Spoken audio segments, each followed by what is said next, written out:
share with the commission the various security forces or units that were available on the given day in the constituency? As far as was reported to me, and I do know that that will be hearsay, as far as was reported to me by the IGP who was in charge of the operations, I would say that there were police deployed and there were also officers of the Ghana Immigration Service also deployed at the 137 polling stations. So that is what I know, but I'm also informed that there was one or two that the fire tenders, which the fire service, which is under the Ministry of the Interior.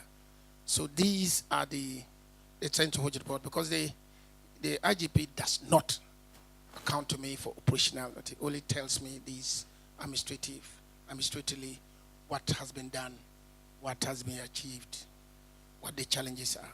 Very well. And has it come to your notice, either through the IGP or any other sources, that there were other agencies, not from your unit, present within the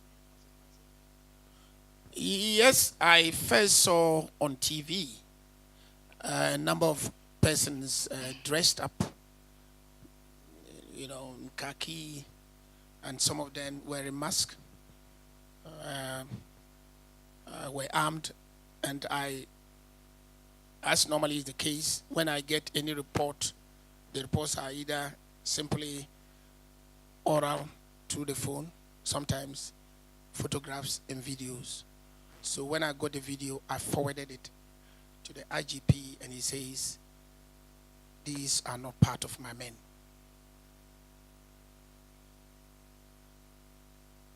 So then, if I understand you, you are confirming to the commission that the masked men wielding guns who were reported to be within the constituencies are not under your agency, I mean your ministry.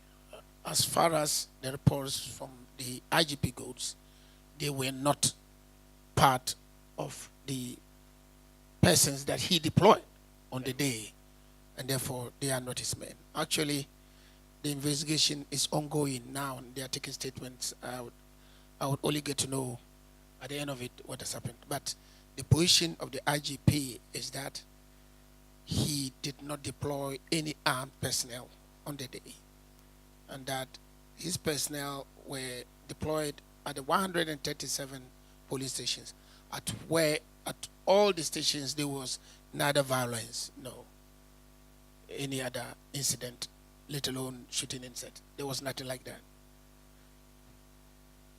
Very well. Being the Minister for Interior, have you subsequently found out from any of your colleagues or the existing agencies as to who deployed these men and what unit they belong to? Mr. Chairman, because of my training as a lawyer, I'm careful about these things. But you would excuse me to say that I later got information that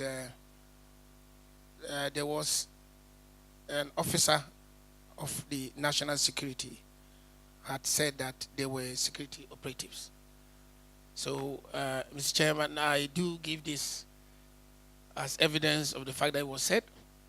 I do not give it as proof of the contents.